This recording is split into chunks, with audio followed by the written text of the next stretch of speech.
السلام علیکم. آپ دیکھ رہے ہیں آپ کی پروگرام آپ کی آواز. میں ہوں آپ کا ہوسٹ بشیر ملک. پہلے کی طرح ہمارے ساتھ جو مہمان ہیں وہ ہیں کرائم رپورٹر چودھری محمود خان صاحب. چودھری محمود خان صاحب, آج بہت افسوسناک واقعہ پیش آیا تھانہ سہالہ کی حدود کے اندر. یہاں پہ افطاری سے کچھ چند ٹائم پہلے یہاں پہ بچوں کی لڑائی کی وجہ سے 3 زندگیاں چلی گئی. ابھی 5 جو ہے افراد شدید زخمی ہیں. یہ کیا واقعہ پیش آیا؟ جی بہت شکریہ بشیر ملک صاحب. اصل میں واقعہ اس طرح پیش آیا ہے کہ یہ تھانہ سیالہ کی حدود ہے اور میانہ تھب ایک گاؤں ہے, اس کے ساتھ پیر سواوا نامی ایک ڈوک ہے, ڈوک پیر سواوا. ٹھیک ہو گیا. وہاں پر یہ ہمارے جو ذرائع ہیں انہوں نے بتایا کہ یہ ایک مسجد ہے کہ گھر کے ساتھ ایک چھوٹا سا دروازہ لگا ہوا ہے. صحیح ہے. اس دروازے پر جو ہے وہ اس دروازے کی وجہ سے یہ لڑائی جو ہے وہ ہوئی ہے. تو یہ چونکہ آپس میں دونوں چچا زاد بھائی ہیں آپس میں, تو انہوں نے یہ سارا چونکہ وہاں پر اس طرح. محمود بھائی مجھے بتائیں, اس سے پہلے بھی ان کی پہلے لڑائی جھگڑے ہوئے؟ جی ان کی پہلے کوئی رنجش وغیرہ چلتی رہی ہے اسی دروازے کی وجہ سے. بات اتنی بڑی نہیں تھی, صرف معمولی سا ایک, لیکن یہ ہے کہ انہوں نے اس کو بات کا پتنگڑ بنا لیا ہے اور دونوں پارٹیوں نے جو ہے وہ بس دکم بیل اور پھر فائرنگ شروع کر دی ہے. آج کیا ہوا ایک دم اتنی بچوں کی لڑائی کی وجہ سے؟ یہ کیا مطلب؟ یہ بچوں کی لڑائی, یہ دروازہ بیچ میں آ گیا ماشے کے ساتھ, پھر عورتوں کی تو میں پھر عورتوں سے بڑھوں مردوں میں آ گئی, مردوں سے پھر فائرنگ شروع ہوگی. فائرنگ کے بعد آپ دیکھ سکتے ہیں کہ 3 جو ہے وہ قیمتی جانیں جو ہیں وہ چلی گئی ہیں.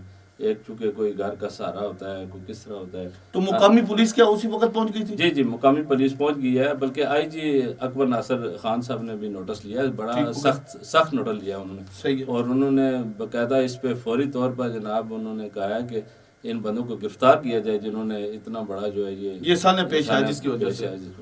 تو جو ڈیڈ باڈی تھی ان کو لاش جو ہے ہاسپٹل میں منتقل کر دیا گیا؟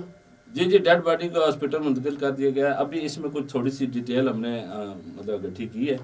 اس میں جو یہ واقعہ جو ہے افطاری سے قبل پیش آیا تھا, اور اس میں جو ایک پہلا بندہ ہے جو زبیر والظفر ہے, یہ جو ہے وہ اپنا اس واقعے میں جو ہے وہ سانے میں وہ فوت ہو گیا.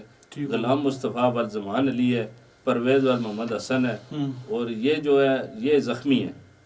یہ جو 3 ہے نہیں, یہ جو 3 ہے یہ ساری یہ زبیر والظفر, غلام مصطفیٰ والزمان علی, پرویز وال محمد حسن, یہ زخمی یہ فوت ہوئے ہیں. اور جو زخمی ہیں ان کی بھی ہمارے پاس ڈیٹیل ہے, ان کی بھی ڈیٹیل ہم دے رہے ہیں. یہ بلال مصطفیٰ والد غلام مصطفیٰ ہے, اور اس کو دائیں کندھے پر فائر لگا ہے. صحیح. اور جو دوسرا عمیر اقبال والظفر اقبال ہے, اس کو ران پر فائر لگا ہے. اور جو تیسرا عدیل والد گلبہار ہے, اس کو ٹانگ پر فائر لگا ہے, بائیں ٹانگ پر. اور گلفام والد فرمان علی جو ہے اس کو چھاتی پر فائر لگا ہے. اور اس میں ایک لیڈیز بھی زخمی ہوئی ہیں جن کا نام ہے سدرا زوجہ والد زبیر اقبال, ان کو گلے کے اوپر فائر لگا ہے. اچھا محمود صاحب, آپ مجھے ایک بات بتائیں, یہ تمام جو جتنے زخمی اور جو لوگ جہاں پہ ابھی جو وفات بہت ہو گیا, تو یہ کیا ایک ہی خاندان کے تھے؟ جی بالکل, یہ ایک ہی خاندان کے تھے, بلکہ یہاں پر کراس فائرنگ کو ابھی سنا گیا ہے, لیکن اس کے بارے میں ابھی ہم چونکہ اس لیے یہاں پر اپنے پروگرام میں کراس فائرنگ کی بات نہیں کرتے ہیں, کیونکہ کیس کا رخ تبدیل ہو جائے گا. جی کوئی شک نہیں. کیونکہ یہ ذرائع نے جو خبر دی ہے وہ یہی دی ہے کہ یہ ایک جھگڑا ہوا ہے. یہ جو مرنے والے ایک ہی فیملی کے لوگ تھے, ایک ہی فیملی کے. یہ افطاری سے قبل واقعہ پیش آیا, اور اس پر آئی جی صاحب نے سخت نوٹس لیا ہے, اور ان بندوں کو گرفتار کرنے کا حکم جاری کیا گیا ہے تاکہ ان غریبوں کو انصاف مل سکے. بہت بہت شکریہ محمود بھائی, آپ نے ہمیں فوری یہ خبر دی. تو لہٰذا اس کے آگے جو آئے گا وہ ہم انشاءاللہ اب نیکسٹ پروگرام کے اندر آپ کو بتائیں گے. شکریہ.